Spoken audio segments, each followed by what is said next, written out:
Ka një tentativë të Berishës për rinumërimin e votave në Tiranë, jo vetëm në Tiranë, por edhe në qytetet të tjera të Shqipërisë, duke kaluar deri në absurd, duke kërkuar rinumërimin në Kugës me idenë që neve jemi partizan të saktësisë. Në fakt, zgjedhjet janë për të treguar prirjen e shoqërisë, për të treguar kë preferon shoqëria, natyrisht që ka lëvizje në vota, disa dhjetra mund të lëvizin, janë gabimet njerëzore, lodhja e numëruesve, e shumë arsye të tjera, por natyrisht që nuk prishet trendi. Në Kukës natyrisht që nuk mund të harrinë rezultatin 3-0, po nisemi me Tiranën. Berisha ka një humbje të thellë në gjithë Republikën dhe mendonte që në Tiranë ai vetë dinte nuk e kalonte 30%, prandaj edhe këmbguli me Ramën që të bëj 30% i listës së deputetëve si kuotë e mbyllur.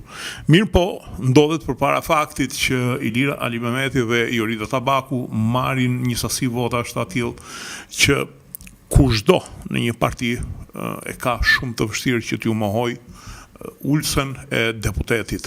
Në listën e Berishës, në listën e mbyllur, në Tiranë, në 12 ka të paktën 6 veta që nuk i duhen as dreqit, që po t'i nxjerrësh në të votohen, rrezik nuk marrin as 500 vota. Ndërkohë, mbetet jashtë parlamentit Ilira Ali Mehmeti.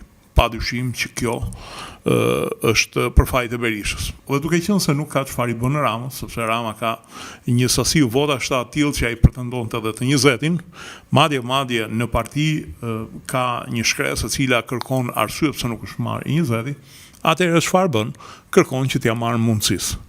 Dhe e ka fare kollaj, sepse mundësia është një parti e vogël për momentin, dhe ai deputeti i dytë, Erald Kapri, është një personazh i cili nuk hyn të fortit, është një djalë studius, një historian, po se synon marrjen e vendit nga mundësia.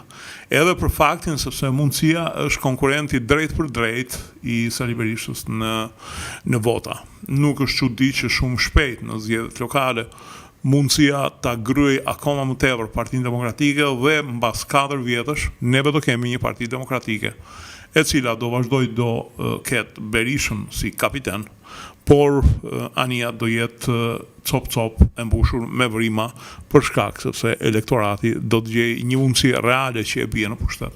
Dhe o një njeri i cili ka problemet e veta, por as pak s'ka mundësi që ta sjell partinë në pushtet. Kështu që ai po synon mundësinë jo vetëm për qëllimin e afërt që t'i marrë një vend deputeti dhe me këtë të justifikohet që ja e bëra Ali Mehmetin deputet, por edhe të godas një kundërshtar në të ardhmen e tij jo shumë të largët.